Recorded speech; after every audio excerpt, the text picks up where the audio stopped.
अस्सलाम वालेकुम स्टूडेंट्स, मेरा नाम है ज़ैन अंसारी। आप देख रहे हैं मेरा YouTube channel learning accounting. Okay, आज हम बैलेंस शीट की डमी फॉर्म करेंगे। सबसे पहले स्टूडेंट इसमें आता है हमारे पास नेम ऑफ कंपनी, उसके बाद हेडिंग आएगी बैलेंस शीट की, देन उसके बाद एज ऑन दिसंबर 31 जो भी हमें गिवन है मंथ और ईयर वो मेंशन कर देंगे। ओके, ये जो कंप्लीट आप देख रहे हैं बैलेंस शीट की डमी फॉर्म बनी है, इसकी बेसिकली एक इक्वेशन होती है जो देखें लास्ट में बिल्कुल मेंशन है अकाउंटिंग इक्वेशन के नाम से। ओके, सो इस अकाउंटिंग जो इक्वेशन है, जो बैलेंस शीट है, उसकी बेस इस इक्वेशन पे होती है student. Assets is equal to liabilities plus owner equity या कैपिटल। ठीक है, सो ये जो आपको बैलेंस शीट नज़र आ रही है बिल्कुल ये इसी इक्वेशन पे बनी हुई होती है। तो इसमें जो जो चीज़ें आती हैं वो आपको मेंशन कर रहा हूँ। सबसे पहले हम एसेट साइड पे आ जाएंगे। तो एसेट्स में स्टूडेंट क्या क्या आता है हमारे पास, ये मैं आपको बता रहा हूँ। एसेट्स में हमारे पास सबसे पहले करंट एसेट्स की हेडिंग डलती है स्टूडेंट। उसके बाद हमारे पास कैश इन हैंड, मतलब कैश जो हमारे पास अवेलेबल होता है वो आ जाता है। फिर बैंक आता है, फिर अकाउंट रिसीवेबल आता है, देन फिर हमारे पास अकाउंट रिसीवेबल में से माइनस करते हैं अलाउंस फॉर बैड डेट्स।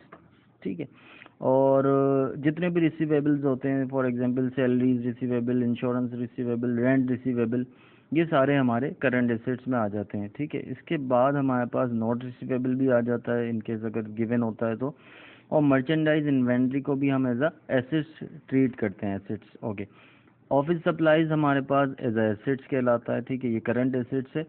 और ऑल एडजस्टेड प्रीपेड्स, जितने भी प्रीपेड्स वगैरह होते हैं एडजस्ट होने के बाद जो हमारे पास रिमेनिंग बचते हैं प्रीपेड, वो हम एसेट साइड पे लिख देते हैं। ओके, फिक्स एसेट में स्टूडेंट क्या क्या आता है, हमें जो अगर गिवन है लैंड, तो इस पे याद रखिएगा लैंड पे कभी भी जो है हमारे पास बेड डेट्स एक्सपेंस चार्ज नहीं होता, अलाउंस फॉर बेड डेट्स, ये जो नीचे देखें गिवन है। ठीक है, इसलिए मैंने लैंड को लिख दिया यहाँ पे, वैल्यू लिख दी इसकी लास्ट वाले कॉलम में। देन हमने फिर बिल्डिंग लिखा, फिर इक्विपमेंट, फिर plant assets, furniture and fixture. ठीक है, इसमें से लेस कर दिया अलाउंस फॉर बेड डेट्स, जो भी हमें क्वेश्चन में गिवन होगा, जो हमने एडजस्ट करके फाइंड आउट किया होगा। ठीक है, इसके बाद स्टूडेंट इसमें लाइबिलिटीज साइड पे आ जाते हैं। लाइबिलिटीज और ओनर इक्विटी में सबसे पहले करंट एसेट्स, करंट लाइबिलिटीज की हेडिंग डालेंगे। करंट लाइबिलिटीज के बाद स्टूडेंट इसमें अकाउंट पेबल आ जाएगा सबसे पहले, फिर बिल पेबल आ जाएगा, फिर नोट्स पेबल आ जाएगा, फिर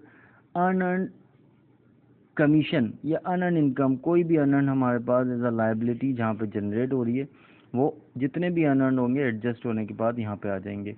और ऑल एडजस्टेड पेबल्स, जितने भी प्री पेबल्स होंगे like salary payable, insurance payable, rent payable, वो एडजस्ट होने के बाद पेबल जितना हमारा आ रहा होगा एंट्री में वो यहाँ पे मेंशन कर देंगे हम। ठीक है, उसके बाद हेडिंग डालेंगे लॉन्ग टर्म लाइबिलिटीज़ की। फिर bank loan, long term liabilities क्या होती हैं students, more than one accounting period, एक साल से ज़्यादा अरसे तक पे ऑफ हो, जैसे कि बैंक लोन हो गया। ठीक है, बैंक लोन, डिबेंचर हो गया।